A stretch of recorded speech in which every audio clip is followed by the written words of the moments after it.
Parliament থেকে order করবেন প্রধানমন্ত্রী, বলবেন জোহরের আজানের সঙ্গে সঙ্গে ক্যান্টনমেন্ট, পার্লামেন্ট, পুলিশের দপ্তর, বিডিআরের দপ্তর, বঙ্গভবন, কল কারখানা, ক্ষেত খামার, অফিস আদালত, কলেজ বিশ্ববিদ্যালয় বন্ধ হয়ে যাবে আধা ঘন্টার জন্য। জোহরের নামাজ জামাতে আদায় করবে, নাস্তা বা দুপুরের খাবার খাবে, তারপরে আবার 1:30 থেকে বা 2টা থেকে অফিস আবার চালু হবে। এটা করলে খারাপ হইতো না ভালো হইতো? আল্লাহর রহমত বরকত নাজিল হয়ে যাইতো। এখন তো যেখানে হাত দেন সেই জায়গা শেষ। আর তখন আল্লাহ বরকত দিব। কে বরকত দিবে?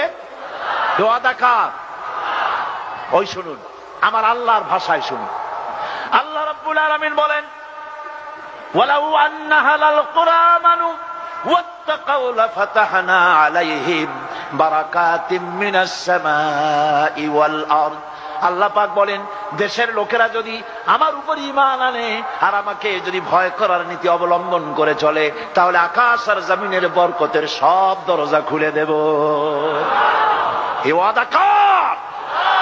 আকাশ জমিনের বরকতের সব দরজা খুলে দেব। কত খাবি? সারা পৃথিবীর সমস্ত প্রাণীর খাদ্য তিনি দেন। কে দেন? বাংলাদেশের এতগুলি মানুষ যিনি বানাইছেন, খাওয়ার বুঝি তোমার কাছে চাইবেন? গত বছর বাম্পার ফলন হলো। পার্লামেন্টে এক মন্ত্রী, সংশ্লিষ্ট মন্ত্রণালয়ের দায়িত্বশীল মন্ত্রী বললেন, আমরা সার দিছি, বীজ দিছি, হ্যান করছি, ত্যান করছি, যার কারণে বাম্পার ফলন হয়েছে।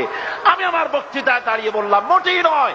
এই বাম্পার ফলনের পেছনে সরকারের কোন কৃতিত্ব নয়, সমস্ত কৃতিত্ব শুকরিয়া আল্লাহ রাব্বুল আলামিনের। লাইন শাকারতুম লাযীদান্নাকুম। আমি কি গল্প করি আপনাদের সাথে? আমি কার কথা শোনাই?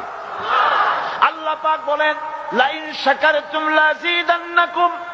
যদি আমার নিয়ামতের শুকর আদায় করো, নিয়ামত বাড়ায়া দেব।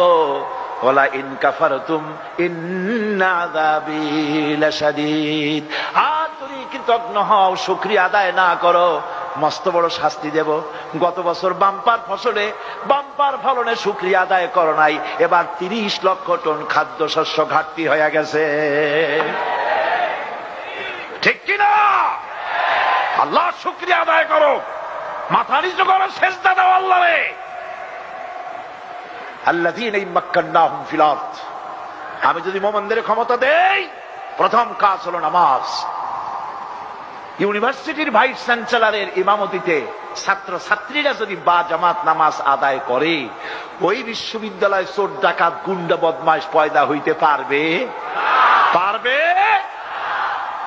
ইন্সপেক্টর জেনারেল অফ পুলিশ তিনি ইমামতি করবেন, তার অফিসের সিপাহীরা তার পেছনে নামাজ পড়বেন, দারোগার পেছনে তার পুলিশেরা নামাজ পড়বেন, এসপির পেছনে তার অফিসের লোকেরা নামাজ পড়বে। বা জামাত মাসের পর মাস, বছরের পর বছর।